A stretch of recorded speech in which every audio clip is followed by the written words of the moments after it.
Seja bem-vindo à Revista Fora, eu sou Carlito Neto, historiador e cientista político, e hoje eu estou aqui para trazer com vocês uma análise sobre a situação que está acontecendo no Brasil neste momento com a aplicação da Lei Magnitsky pelos Estados Unidos da América contra o ministro Alexandre de Moraes. Para que essa onda de ataques contra a democracia brasileira tenha uma resposta à altura dentro do Estado democrático de direito, o Bolsonaro precisa ser preso. E ele não precisa ser preso para dar uma resposta ao Trump. Ele não precisa ser preso para dar uma resposta ao Marco Rubio. Ele não precisa ser preso para dar uma resposta ao Scott Bessent, que é o secretário do Tesouro americano, né, que disse que o ministro Alexandre de Moraes está em um processo onde ele é o juiz, ele é o júri, ele é isso, ele é aquilo, comprando aquela narrativa bandida, vagabunda da extrema-direita neonazista e neofascista brasileira, estadunidense, liderada pelo bandido global Donald Trump e pelo neonazista Steve Bannon, que escolheu o Eduardo Bolsonaro para representar o neonazismo e o neofascismo na América Latina, indo pro tudo ou nada, como o próprio Eduardo Bolsonaro postou nas redes sociais dele no vídeo que ele repercutiu a entrevista que ele deu pro SBT, dizendo ali que ele atuaria para impedir que os senadores que foram para os Estados Unidos da América conseguissem resultado e que também atuaria de alguma maneira ali para impedir qualquer acordo que acontecesse em defesa do Brasil. Ou liberava o bandido, que ele chama de pai, da cadeia e perdoava o criminoso, que ele chama de pai, e que faz parte supostamente da mesma organização criminosa que ele, não só por causa do sobrenome, tá? Porque a lei das organizações criminosas cita ali que é uma organização criminosa formada por 4 ou mais pessoas, organizada estruturalmente ou não. E no caso da família Bolsonaro, é isso. Jair, Eduardo, Carlos, Flávio e às vezes até o Renan. 5 pessoas formariam supostamente uma organização criminosa. O que eles chamam de família, a gente pode chamar de quadrilha, entre aspas.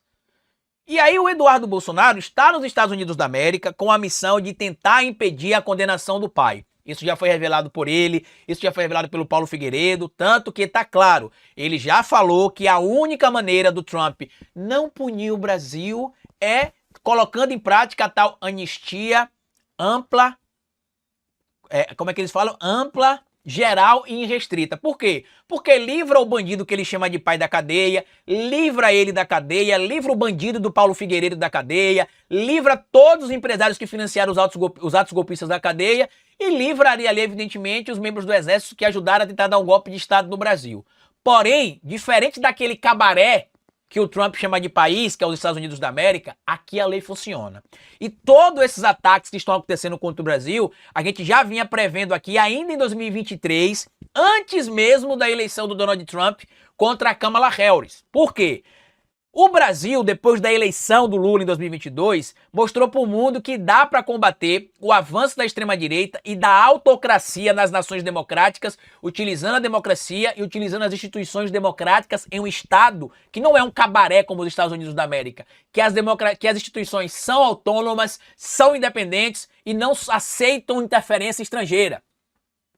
Tanto que, recentemente, uma entrevista que foi dada à BBC News Brasil, o autor do Como as Democracias Morrem, o Steven Levitsky, disse o seguinte ao ser questionado ali pelo repórter sobre a comparação da democracia estadunidense e da democracia brasileira. E ele respondeu o seguinte: acho que hoje o Brasil é um sistema mais democrático do que os Estados Unidos. Esse pode não ser o caso daqui a um ano, mas hoje as instituições brasileiras estão funcionando melhor, disse o cientista político em entrevista à BBC News Brasil no início da tarde desta segunda-feira.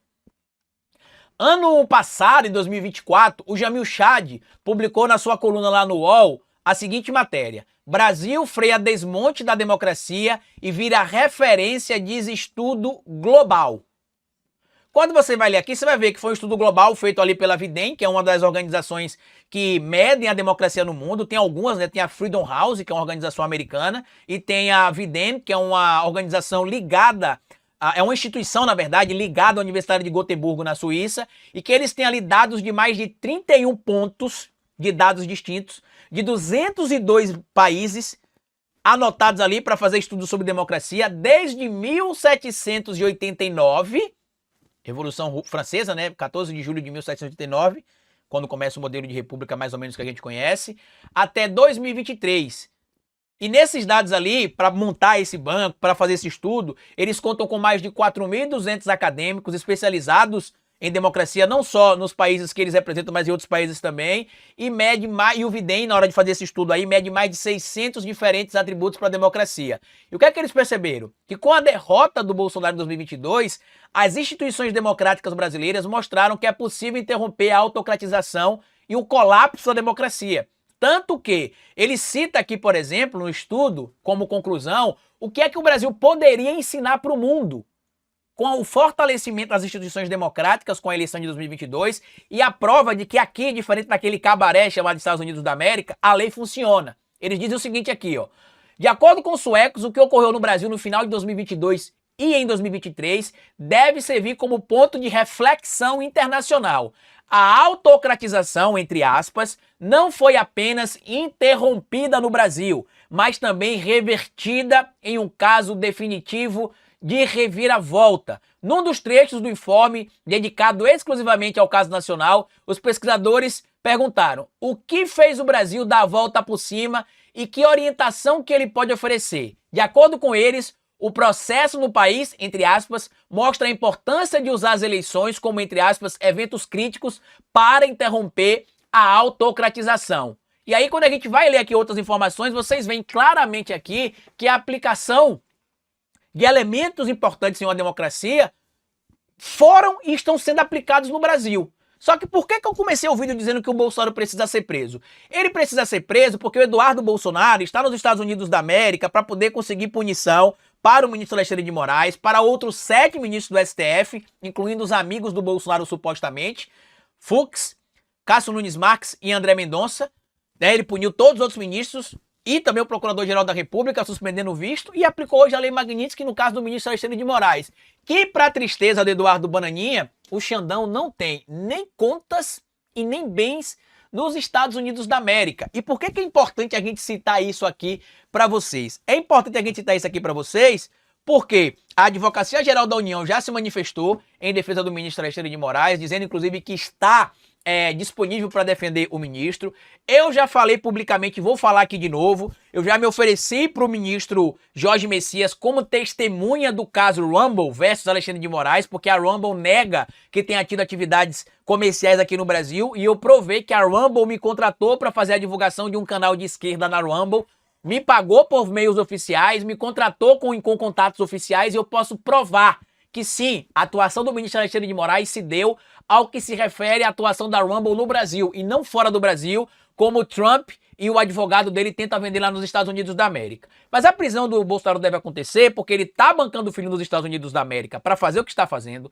Isso viola o que diz o artigo 344 do Código Penal, coação no curso do processo. Também viola ali o artigo 359-I, atentado à soberania nacional, e viola o artigo 2º, parágrafo 1º da Lei das Organizações Criminosas, que fala sobre crime de obstrução de justiça.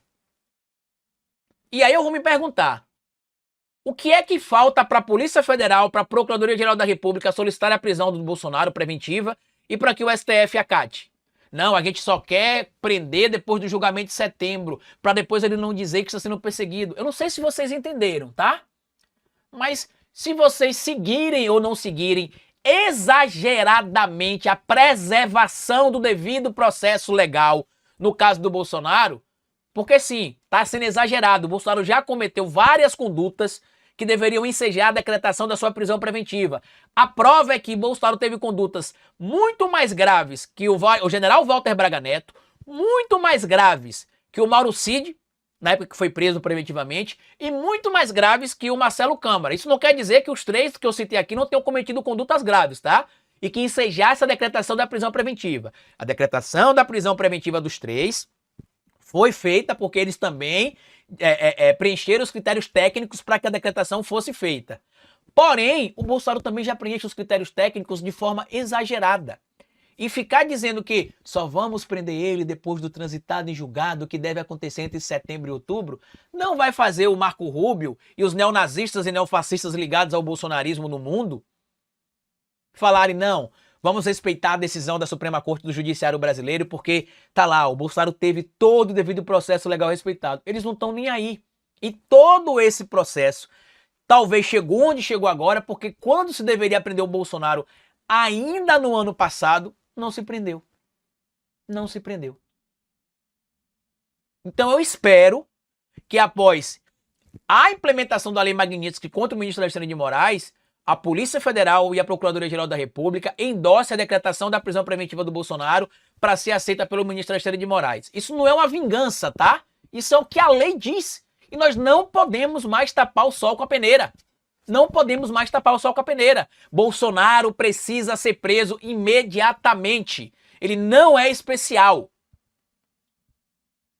Comenta o que você acha de tudo isso, compartilhe o vídeo e até nossa próxima análise aqui amanhã. Tchau!